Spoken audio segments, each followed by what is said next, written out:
Break के बाद एक बार फिर से आप सभी का स्वागत है। निलंबित मेयर डॉक्टर सौम्या को हाईकोर्ट से झटका लगा, इसी को लेकर महेश जोशी कुछ कह रहे हैं, आपको सुनाते हैं। साजिश के तहत ये हुआ है और उन्होंने कहा है कि वो इस फैसले को चुनौती देंगे, जरूरत पड़ी तो सुप्रीम कोर्ट तक जाएंगे। ये तो उनका हक है, वो कहीं जाएं, ये उनका हक है। लेकिन माननीय अदालत के निर्णय के बाद भी अगर वो साजिश की बात करते हैं, इस तरीके के आरोप लगाते हैं, तो ये और ज़्यादा दुर्भाग्यपूर्ण है।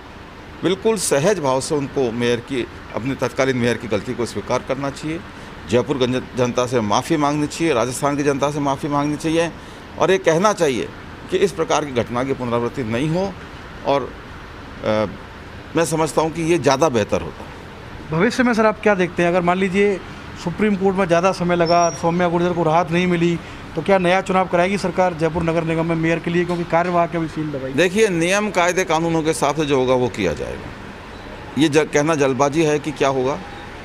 अब ये तय तो भारतीय जनता पार्टी को करना है कि एक बाहर से इंपोर्ट करके जिसका 2 जगह नाम हो, करौली में भी मतदाता के रूप में नाम हो, जयपुर में मतदाता के रूप में नाम लिख दिया, जिनके पति करौली के चेयरमैन रहे नगर पालिका के, वो जयपुर आके बसने की कोशिश कर रहे हैं। जयपुर के लोगों का हक मार के अगर बाहर के लोगों को इस तरीके से प्रमोट किया जाएगा तो ये मान के चलना चाहिए कि वो लोग जयपुर की परंपराओं का निर्वहन करेंगे।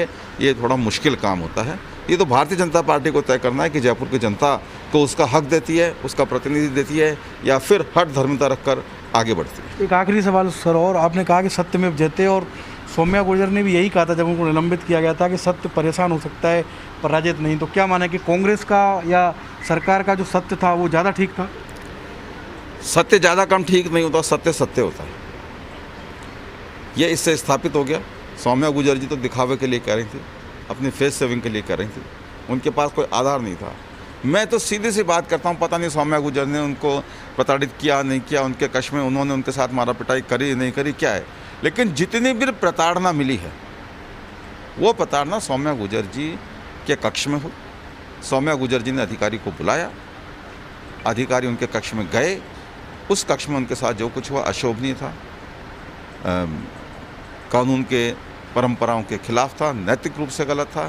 तो इसलिए सरकार को कार्रवाई करनी पड़ी और व्यवस्था को सुचारू बनाए रखने के लिए, सत्य को पुरजोर तरीके से स्थापित करने के लिए सरकार को जो कुछ करना पड़ेगा सरकार करेगी, कभी झिझकेगी नहीं। तो ये है मुख्य सचेतक महेश जोशी, जिन्होंने अपनी प्रतिक्रिया दी है, फर्स्ट इंडिया से खास बातचीत की है।